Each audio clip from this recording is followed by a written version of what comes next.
Veronica победителка с панталоните на фантомно. Какво? Ако сте Работа по-напред. Но ти няма да може да за 10 видове съседи, които може да срещате. Десетия вид съседи. Първи вид съседи са нормалните съседи. Те са някакви супер приятни, говорят с тебе и всичко. Втория вид съседи, вие не искате това.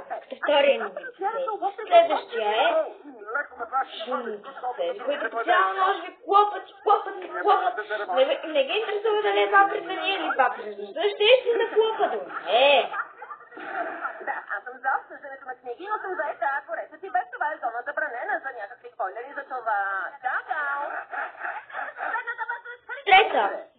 Третия вид съседи са добрите. Деца ще запитат за всичко. Почват да дрънкат историята, хората почват да работят с терасира. И се запитат, каква туалетна акция е това за всичко. А ти? Не мога да си свържи писателя. Вие с Прохая свържите ли аз като сно? Притеснявам се, че не харесвам така. По времето прихабелата Липскирия.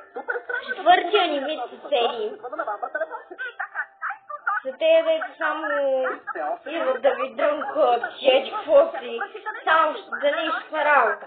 Дори да направиш така, не знам дали ще му тропна и ще дойде над дилото лелия само, да на балкона яе. Какво правиш, бе? Ти олова, ти е всичкава. Е, това са те. Малко са на последния етаж, не е ме врагано. Аз както живея по средата, на мен те му тук в тебе, тук на това. Някакия, някакъв средата ще има цял ден нощ кресна. И ги да бъде, ще разбавам.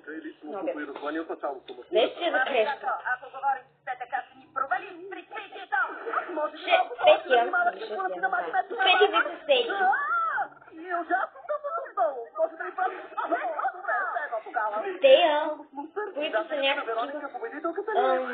Обачам се да потвърди излизането на Вероника победителката и панталоните на Пантално. Не сте чували за заглавието? Това значи, че което вам бързете. Тези вид съседи са тези първичните,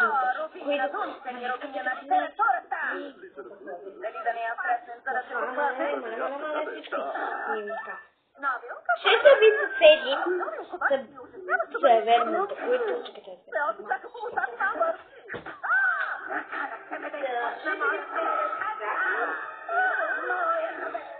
тея, които мисля, че Вамбър е педано. Какво ли мога да които са някакви...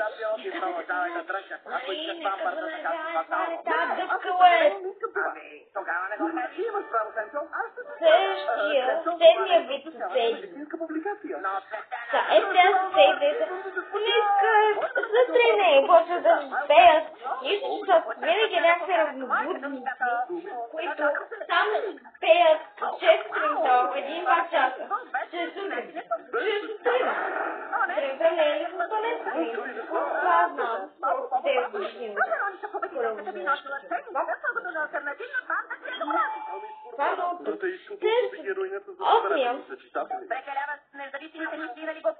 Осмия вид съседи са тея, които са само те се подиграват, като в Ривърдейл. Някъде там се подиграва, мамалето, гледай колко градуса е. Това са тези вида съседи. И последния ни съсед, последния ни вид съседи са те затворените някакви джъкет. Дето като ги срещу с тях са някакви там. Не знам дали са виждам, а седа в един член гледам това, като седя в апартамента, единствено, нещо, което става преди апартамента, да съм пожалка с апартамента, за да живее жалки живот. Това беше от мене. Ако ви е харесало, това, ако искате да гледате всичко в мен, subscribe. Чао!